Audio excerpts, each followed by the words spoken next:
Why does this unattractive girl still reside in her parents' house? It's quite bothersome. Could you kindly vacate the premises immediately? You clearly don't belong here. Pack your things and return to your parents' house. About a month after my husband passed away, I found myself living with and caring for my mother-in-law. These harsh words were directed at me by two individuals. Did I do something wrong? I've been contributing by paying $3,000 a month for rent.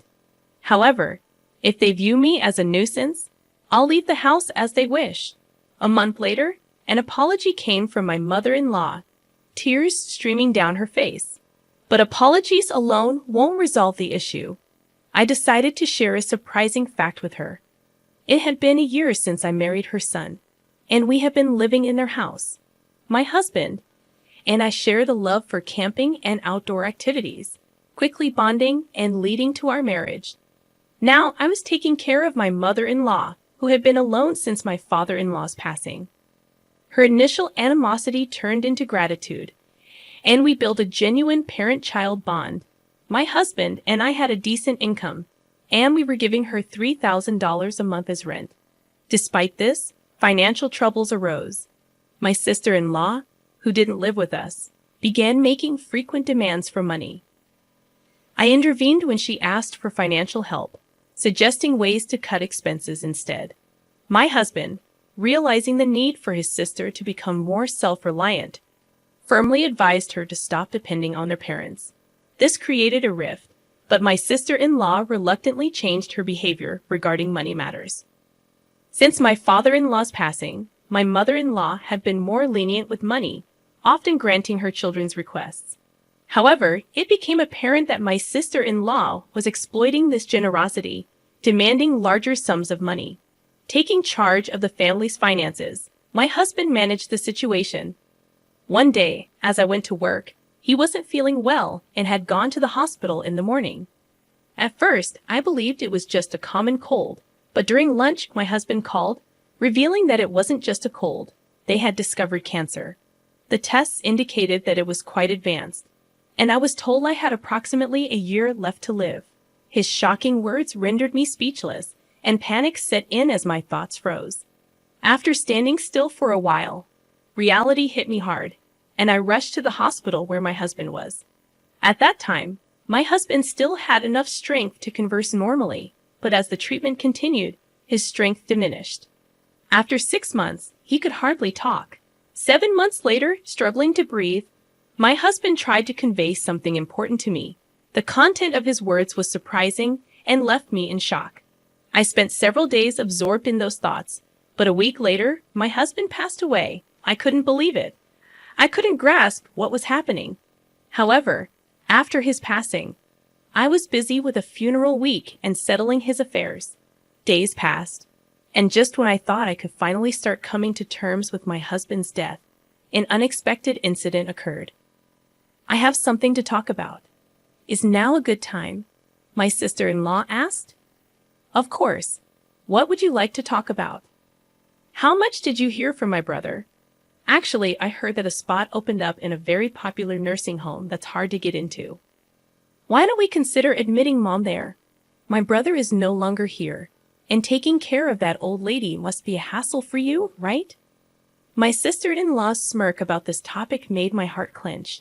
To bring up such a topic right after my husband's death, but looking into her eyes, I could tell she was serious. This house is too big for just that old woman. Don't you think it's a waste if my family and I live here? You can live alone without any worries. I think it's the best choice for everyone. While my sister-in-law didn't say it explicitly, her remarks gave the impression that she had been eagerly awaiting my husband's death. The way she trivialized my husband's death and her disdainful attitude towards my mother-in-law, I couldn't tolerate it anymore. I appreciate your suggestion, but I have no intention of doing such a thing. I plan to continue living with my mother-in-law, taking my husband's place. When I firmly declined, my sister-in-law left the house in a bad mood.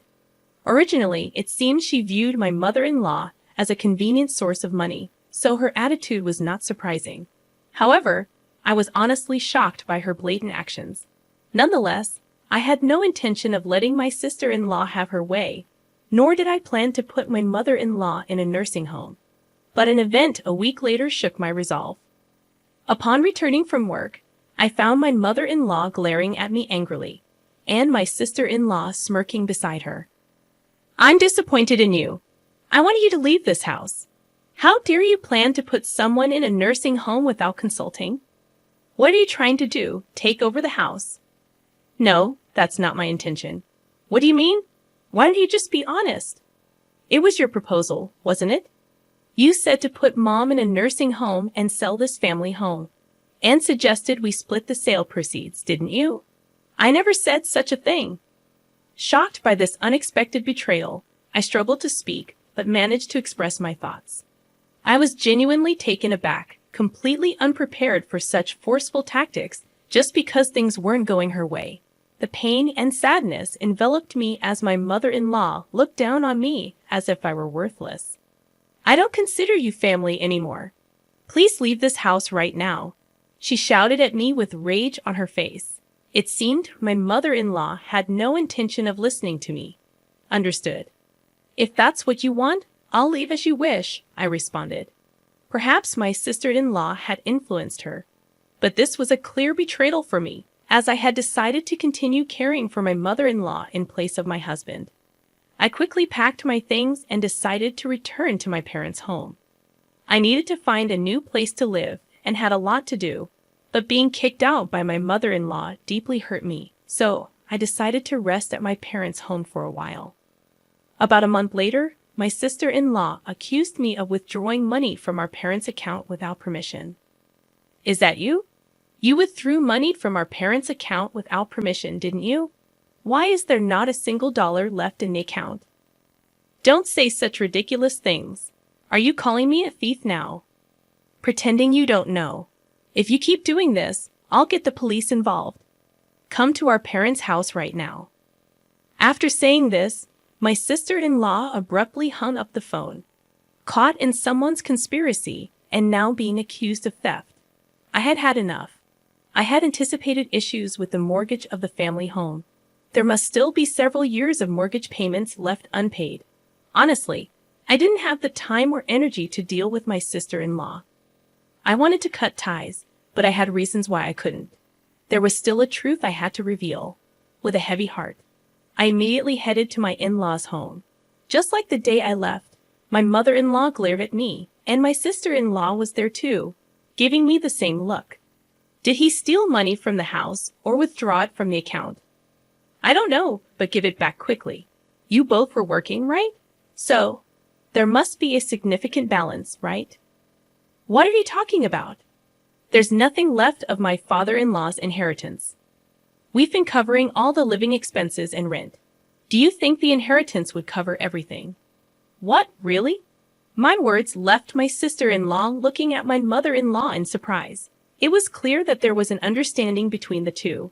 My mother-in-law knew that we had been financially supporting the family home, but she probably thought that my father-in-law's inheritance was sufficient for a while.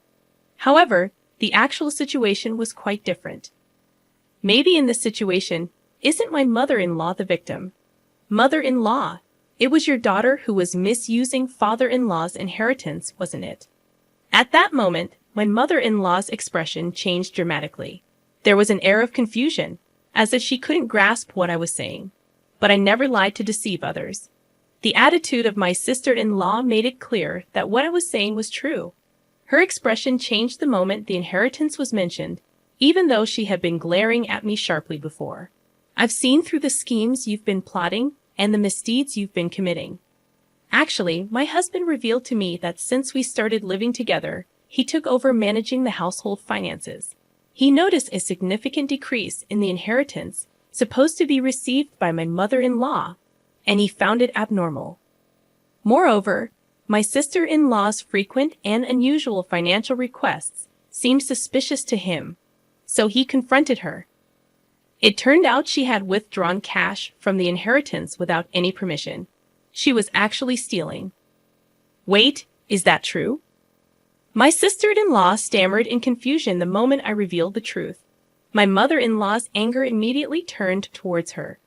It seemed my mother-in-law hadn't realized the money was gradually decreasing, as she had been living modestly since my father-in-law's passing and never paid much attention to finances. My husband, being in accounting, was aware of even minor financial changes. This misdeed came to light when he confronted my sister-in-law.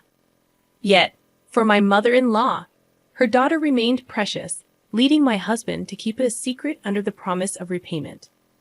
The reason my husband sternly stopped her from borrowing money from my mother-in-law was because of this. I only learned about this a few days before my husband passed away. It was truly surprising, but it seems to be the truth. To steal someone else's money, even if they are family. What were you thinking? Can't you differentiate between what's right and what's wrong? My mother-in-law berated my sister-in-law. Stop making excuses, you thieving cat. Her face became increasingly red with anger, as if she was about to burst a blood vessel. Although not someone who clung to money, she had a strict moral compass, especially harsh on acts of malice and betrayal. Her decision to disown me, seeing my act of sending her to a nursing home as a betrayal, was also based on these values. These values applied not just to me, a non-blood relative, but also to her own daughter. However, I had more to reveal. Also, the large amount of money you got by betraying your family was used for gambling, right? Huh? Wait a minute. What are you talking about? My sister-in-law feigned ignorance. I've investigated everything. You'll understand if you look at these. I showed them several photos from an envelope.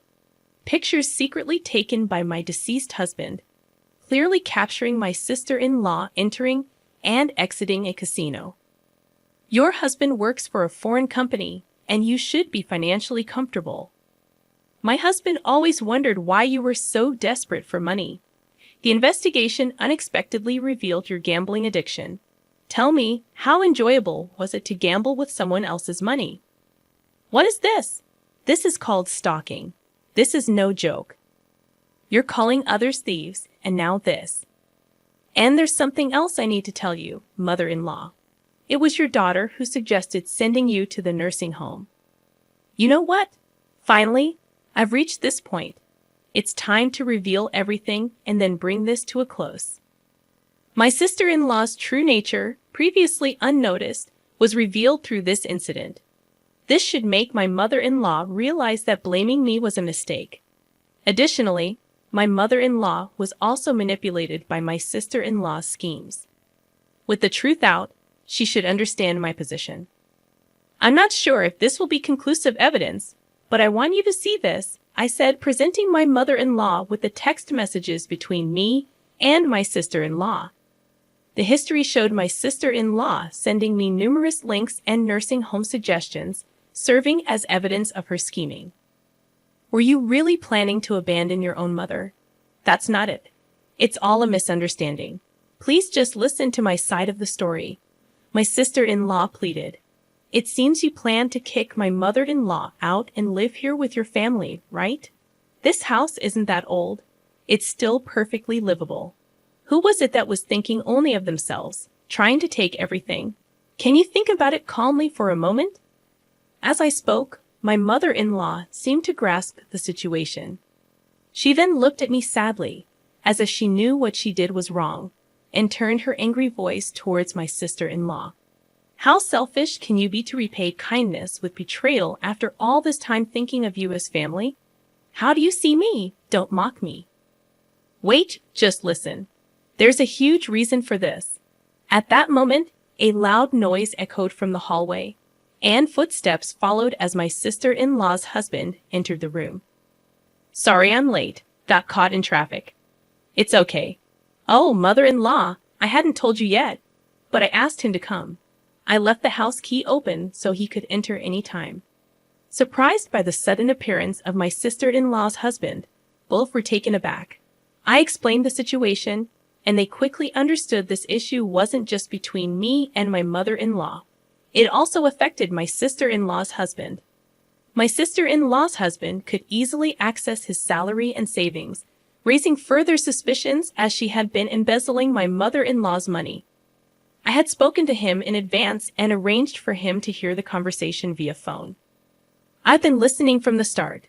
Enough with the excuses. Just admit your mistakes already. That's despicable. But what you've done is a serious crime. I was shocked when I checked the bank account earlier. It was a big mistake to let you manage our finances. The atmosphere froze in an eerie silence due to the incredible anger of my sister-in-law's husband. Having said all I wanted to say, I decided not to intervene further and just silently watched my sister-in-law's husband lecture her. His reprimands were so intense that it made me tremble just watching, but I didn't feel bad for her at all. I only thought about ensuring she repays the money, and that she shouldn't assume this would be the end of it.